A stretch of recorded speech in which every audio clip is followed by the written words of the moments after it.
to this 10th episode of the podcast. I'm your host, St. Miller, here with a special co-host for today, Ryan Vallon, the play-by-play radio announcer for the Bowling Green Falcons hockey team. Talk a little bit about how you got involved with broadcasting.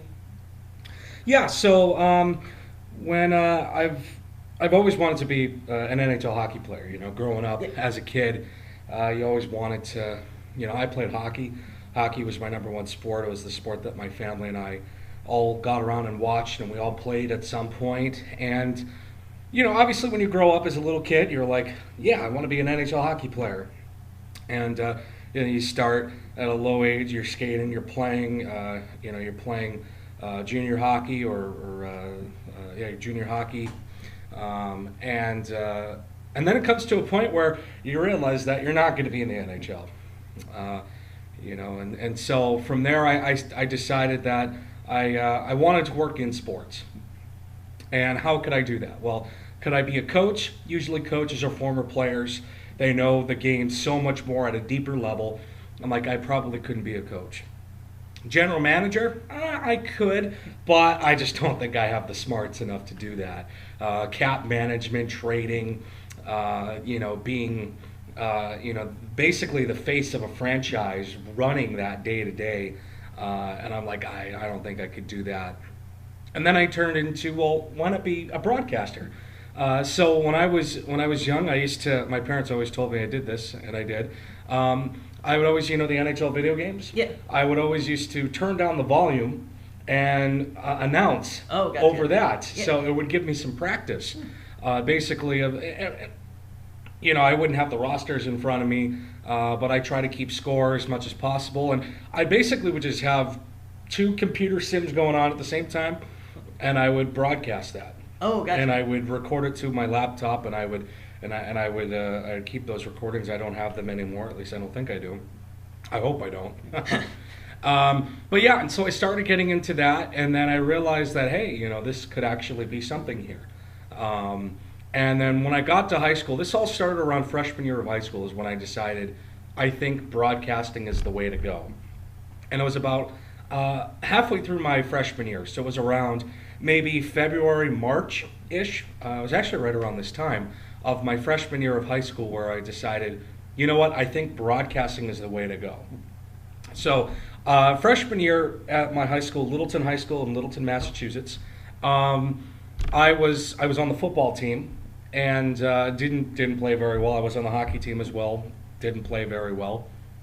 And when it came to sophomore year was my chance to really move up into something that I wanted to do. I didn't want to play football, but I could broadcast football. So my sophomore year, this started around as soon as the school year started, so early September, late August, early September, you're doing football. And that season in 2013 went all the way up to December. December 7th of 2013, that was when we had the state championship game at Gillette Stadium. Oh, gotcha. The same place that the Patriots played. And so I got to broadcast the state championship when we won. We beat Cohasset from Cohasset High School in Cohasset, Massachusetts. And and that's where it started to okay, I could actually probably make this into a career.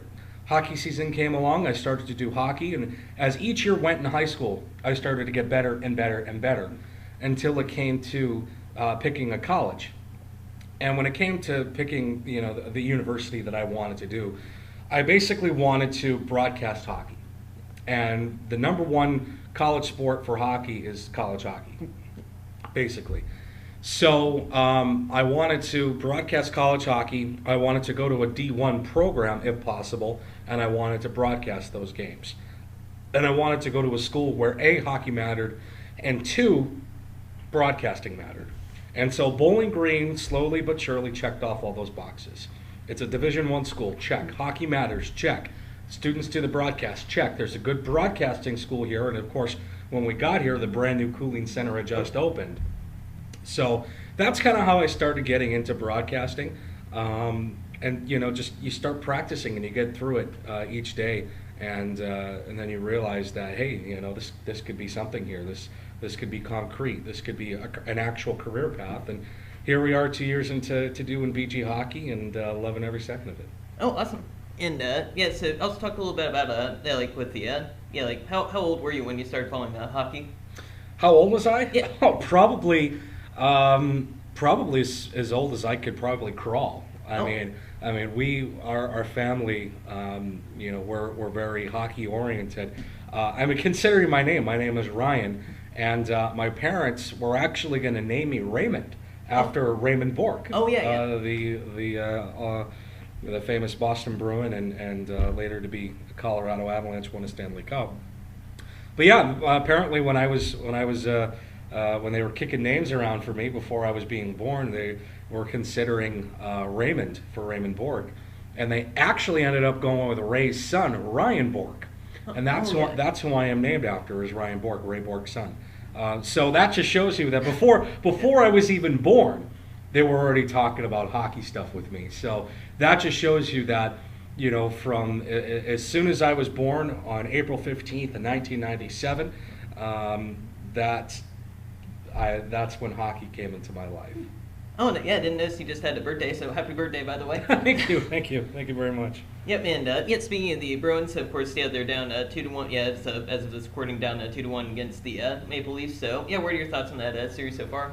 That series is very interesting to me. Nazem Kadri from the Maple Leafs gets a suspension. Yeah. For cross-checking Jake DeBrusk. He got suspended for the rest of the first round, so that could be 2 more games on top of this, or it could be a few more if they push it all the way to 7. The Bruins are skilled. We all know that top line, Bergeron, Marchand, and Pasternak, is one of the best lines, if not the best line in all of hockey today, on all of NHL. Although the McKinnon, Rantanen, and Landeskog line might have something to say about that in Colorado. But the Bruins are skilled and they're tough. They always have the big bad Bruins type. And for the longest time, for the past couple of years, the Toronto Maple Leafs could not live up to that. There was always question marks regarding their toughness. Are they going to be able to play to the compete level that the Boston Bruins do? Well, through 3 games, Toronto has a 2-1 series lead, and it's not by accident. So, as a Bruins fan myself, I'm not too thrilled with Toronto being up 2-1, but I still think this has the makings of a long series. It's going to be interesting to see what Toronto does without Nazem Kadri in the long run. They can win 1 game, maybe they can win another game without him, but to consistently do this every other night without one of your top centers, he's a third-line center. It's, and Kadri brings that toughness that I was talking about that Toronto didn't really have. Toronto beat Boston the other night because they beat them with skill and they beat them with quickness. It was the better team has won all of those games so far in this series. Toronto was the better team in Game 1. The Bruins just didn't really have anywhere to go. They just weren't competing enough. Game 2, the Bruins inserted David Backes in the lineup, and that was to provide some toughness and to provide some skill and some speed. They did that, and they were able to absolutely blow away the Leafs in Game 2. And then when they got to Toronto in Game 3, with a little help of the crowd inside and outside the Scotiabank Arena in Toronto, the Maple Leafs were able to carry that momentum and bring it on to another win. Very close, by the way. It was only a 3-2 win, and Mitch Marner had a couple of block shots. Marner's going to get paid in the offseason for Toronto, and I know they're all looming that contract, considering that they've already locked up Austin Matthews, John Tavares, William Nylander. They've locked up all those guys, and now it's going to be time to pay Mitch Marner. But I think this series has the makings of it could be another 7-game series, and I'm hoping the Bruins come out on top, and hopefully we'll see what happens. Oh yeah, and yeah, definitely another playoff series that was a lot of importance to me was the Blue Jackets sweeping the Lightning. Yeah, and I guess what were your thoughts on that? Because I don't think you're a fan of either team, but I'm a big Blue Jackets fan. So. Well, I'll tell you what, I think a bunch of the NHL world is hopping onto the Columbus bandwagon. I myself am one of them. I know a couple of people that work with the Blue Jackets, specifically the Blue Jackets Radio Network. And the Blue Jackets, and it's hard not to hate the Blue Jackets. The Blue Jackets is that one team this year. It's basically like American International in the NCAA tournament. Nobody picked them to even win a game. Nobody picked them to do well. And here was American International in the NCAA tournament for college hockey, and they end up pulling up the upset over St. Cloud State. Well, here we are with the Columbus Blue Jackets. Nobody picked them to win a game against Tampa Bay. Maybe 1 or 2 games. But here they are doubling that, tripling that, quadrupling that, and they're winning. They swept them, and it wasn't even close. The first game, Tampa Bay jumped out to a 3-0 lead, and that was the only time that Tampa Bay really got onto something. Columbus battled back, and I believe when they battled back, that was the turning point for me, that entire series, that when they battled back, Tampa Bay, I feel like, felt like they couldn't sustain any lead, and I felt like they were just depleted in game one. The momentum shifted over to game 2, game 3, game 4, and ultimately Columbus just overpowered them, and it wasn't even close. Great for Columbus, first ever playoff series victory in the history of their franchise, and especially against a top-tier team like Tampa Bay.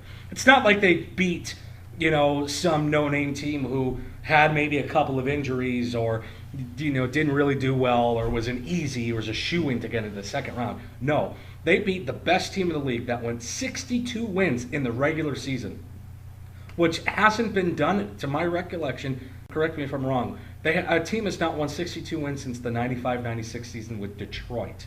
And even they couldn't even get past the first round as well. So Columbus doing an excellent job. They're going to play the winner of Toronto-Boston. Of course, if they play Toronto, I'm rooting for Columbus. But if they're playing my Boston Bruins, then I have to root for my Bruins. But good for John Tortorella, the whole coaching staff for Columbus, and Jarmo Kekalainen, the GM for Columbus as well. He at the trade deadline, he basically put his chips all in, saying we're going to get Matt Duchene, we're going to get Ryan Dzingel, we're not going to trade Artemi Panarin, and we're not going to trade Sergei Bobrovsky. We're going to hold on to those guys, and we are going to push for it. And a lot of people were scratching their heads. They were like, here comes Columbus. And they barely squeaked into the playoffs. They had a rough stretch. They had a good stretch getting into the playoffs, and then they kind of, but they weren't overpowering. A lot of people thought that at the deadline they were going to run away with it, and they did not. Now here they are in the playoffs. This is what matters. They just swept the President's Trophy winners. Everyone's picks, a lot of people's picks to win the Stanley Cup, and here they go. They just swept them, and all 4 games were not that close. And they're smelling blood right now. I feel like they're a team to watch out for. I think maybe moving into the next round, if they play Toronto or Boston, I still feel like there's a lot of people that are going to pick Toronto or Boston in that series. But from my experience with those, unsung heroes, those up-and-comers, don't ever rule them out, because it looks like they're on a mission here to do something. And they very well could be, hoisting a Stanley Cup by the end of May and June. Yeah, and like I said, with the going back to that first game, Tampa Bay took the 3-0 lead. For a second I thought they were going to take Bobrovsky out of the game, put Korpisalo in, but I'm definitely glad that they didn't, because it's in the second period of that game, it didn't. Sometimes you can tell when a team has a big lead and they let off the gas, but it didn't look like that at all. They were still Bobrovsky had to make some really good saves in that game, and and here's the thing about that, and as just working in college hockey, we saw this happen with Minnesota State. Minnesota State went up 3-0 against Providence in the NCAA regionals, and they did that in the first period. And going up 3-0 is big, and it's 3 goals, and sometimes it might deflate the other team. The thing about it is, it's the timing. They went up 3-0 in the first period. You still had the rest of the first, all the second, and all of the third to come back and get some momentum. Same thing happened with Tampa Bay. They went up 3-0 in the blink of an eye within the first period. But that allowed Columbus, they kind of stepped back a little bit, and that allowed Columbus to get back in the game. And ultimately, you just cannot do that. Bowling Green, on the other hand, when they went up 2-0 in the WCHA championship, that was a little different. That was more of a meltdown, and the players and coaches would tell you that, because they went up 2-0 going into the third, or a couple minutes into the third period. But no lead is ever safe in today's NHL and today's hockey as well. No lead is ever safe. I've witnessed that firsthand. I've seen it happen on TV. Going up 3-0 in the first period, teams can come right back in, and they can tie it 5-0. Oh, yeah. This year, I believe we saw, I think it was Chicago. They played, I forget who they played earlier this year, but they were down 5-0, and they came back and tied the game and then forced it to overtime and won. So no lead is ever safe in the sport of hockey.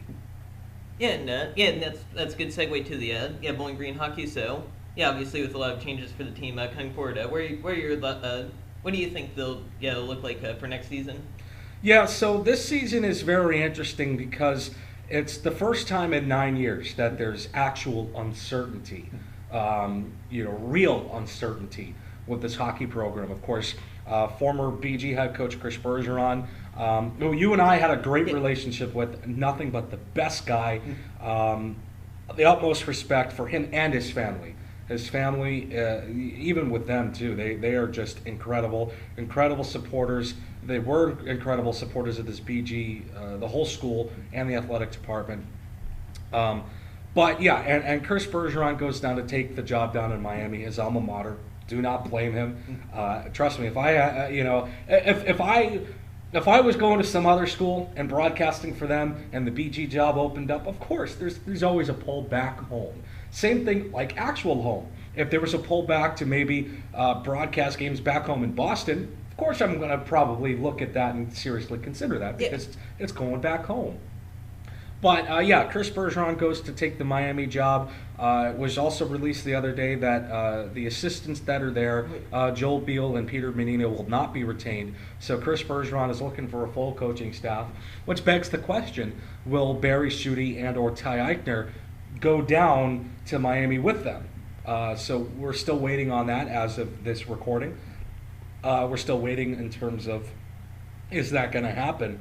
But yeah, a lot of uncertainty. Who's Bowling Green going to hire? Whether it's in-house, whether it is Ty Eichner, who might be one of the front runners, whether it is Barry Schutte, if he doesn't have an interest in going down to Miami. Barry Schutte is also another Miami grad. Both coaches, by the way, are incredible for Bowling Green. Ty Eichner and Barry Schutte and their families for what they have done here for all 9 years that they have been here. Of course, Ty Eichner was an assistant, he was a player here for 4 years and a captain. But there's going to be some uncertainty in terms of who's Bowling Green going to hire as their next head coach.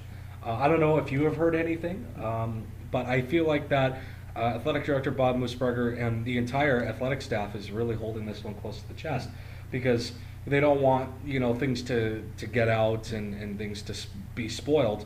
But just looking at the candidates of who I feel might be able to run this.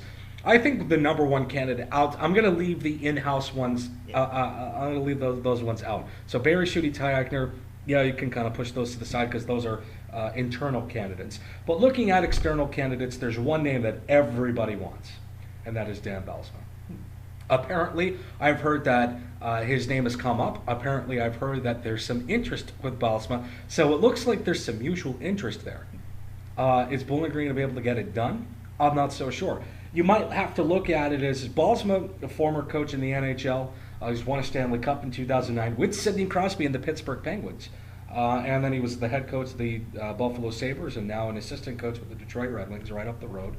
You might have to look at it as that if Belsma leaves the NHL, he's most likely not coming back to the NHL. However, there is a trend in hockey now where you're seeing college coaches going right from the NCAA, jumping right to the NHL. We saw that with Jim Montgomery in Dallas, who's in the playoffs.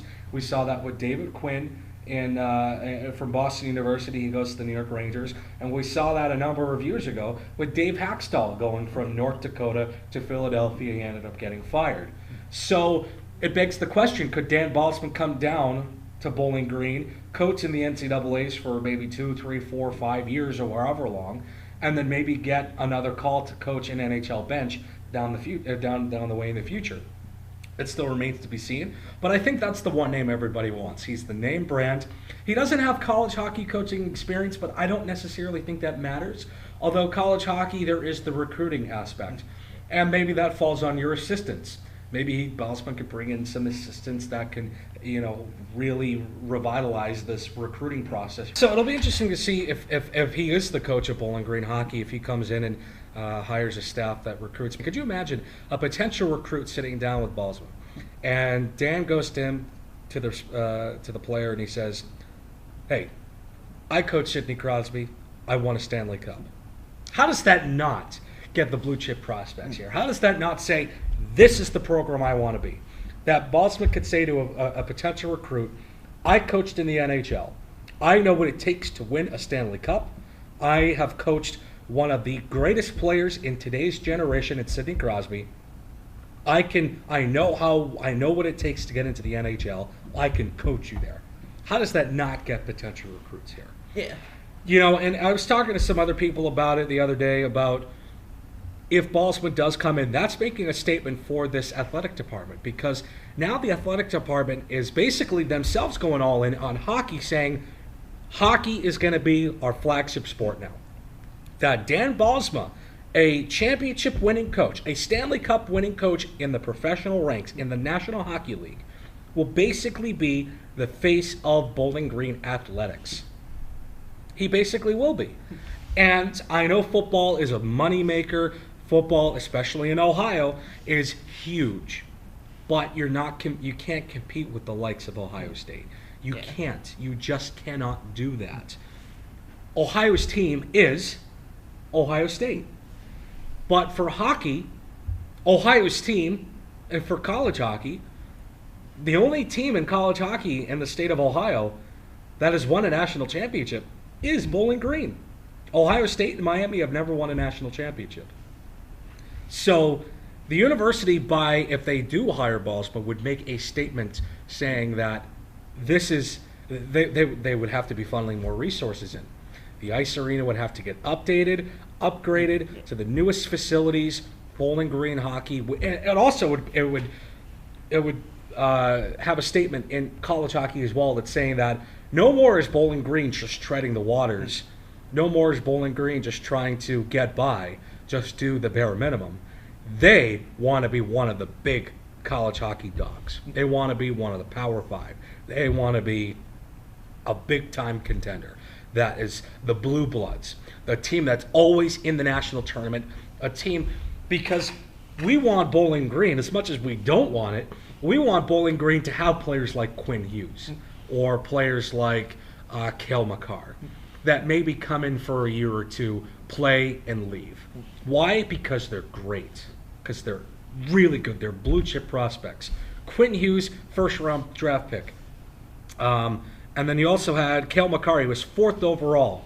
Could you imagine if maybe they got someone from the U.S. National Development Team, like Cole Caulfield? You're not getting Jack Hughes. But could you imagine if you got someone like Cole Caulfield, Matthew Boldy, even though those guys have already committed to other places?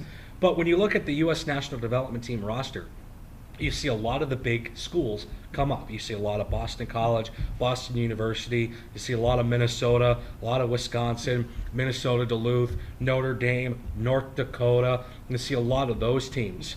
We want Bowling Green to be in that conversation. And, of course, Chris Bergeron has always had that. We want Bowling Green to be in that conversation.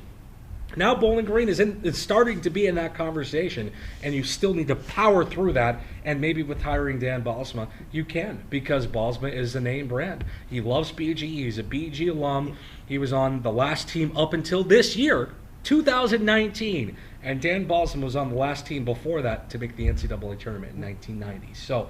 And he has a lot of support for this program. A couple years ago, he purchased the maximum allotment for student tickets in the playoffs, because once we get to the WCHA playoffs, the students have to purchase the tickets themselves. And so Ballsma took the burden off of the students and paid for the maximum allotment so the students could claim their free tickets. So he's from Michigan. He would be right up the road in Michigan. Obviously, the travel would not be as hectic as it is in the NHL. He could still be close to home, and he would have job security. So, and apparently I was told that an NHL assistant coach makes around the same in terms of salary as a college hockey head coach, or one of the top college hockey head coaches. So, and he's still getting paid $1 million plus per year for another year or two from the contract in Buffalo. So, you know, in terms of what I would like to see, I'd like to see in Dan Ballsma. You've been around this program for a couple of years, for a few years, so I don't know what you would think. That would be really cool. Yeah, and another good point that you brought up was the number of like the amount of money that would come in for like renovations for the arena and things like that. That would be really awesome. Yeah, and Scott Slater, who's been a generous donor, had the privilege of traveling with them when the team traveled to Michigan Tech this year. Had some great conversations over dinner with him, and just an awesome donor. And I believe he wants Dan Balsman. He would be willing to write some checks to the university to get Dan Balsman whatever Dan wanted. He would be able to. Scott Slater would be able to provide. That's what I believe. Of course, Scott has other things to say about that, but yeah, it's this is a time of change for Bowling Green hockey, where 9 years ago this team was on the verge of extinction. This team was about to go by the wayside. 9 years later, the team made it to its first national tournament in 29 years, and here we are, where a new coaching staff is going to come in and is expected to continue success and have even more success with regular season and postseason championships, and maybe a national title along the way. And one more final thing that I wanted to bring up was the so you have a new radio show that you're starting. Can you talk a little bit about that? Yeah, so Max Marco and Max is he's a great friend of mine, and we do he does some of the color forming on the radio for the hockey broadcasts. We created a show for this semester, and we're going to hope to continue it for the next semesters as well, called The Hockey Show. We've been going back and forth on the name of the show. We initially decided on morning skate, and it was going to be Monday mornings at 10 a.m., and then we realized that we're college students, and Monday mornings at 10 a.m. is just not going to work. Yeah. So we decided to move our show to Thursdays at 6 to 8 p.m., which is a great time. It works for both of us. And any other guests, if you want to join as well, that'd be awesome. You could hop on as well. The Hockey Show. We talk about college hockey, whether that's Bowling Green, specifically Bowling Green, as well as we were talking about the Frozen Four, who we were thinking is going to win the Frozen Four. And then we also talk about professional hockey. So that's NHL. If we want to talk about AHL, ECHL, Bowling Green alums in those. And then anything else hockey related, whether it's international competition, viral videos that go on about hockey, whether it's in Slovakia, Germany, Russia, Finland. Of course, the USA women's hockey team won in controversial fashion over Finland in the World Championships. They won the gold medal.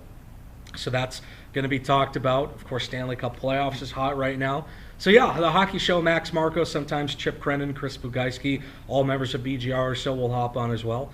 You're more than welcome to hop on and talk about hockey if you'd like. But yeah, it's a fun show on Falcon Radio. It's Thursday, 6 to 8 p.m. And it's just a fun way to just talk about hockey with a couple of my pals. Well, it sounds awesome. I want to thank you again, once again, for coming on the show, and that'll wrap things up for this 10th episode of the podcast. Once again, I'm your host, Zane Miller, and we'll catch you next time.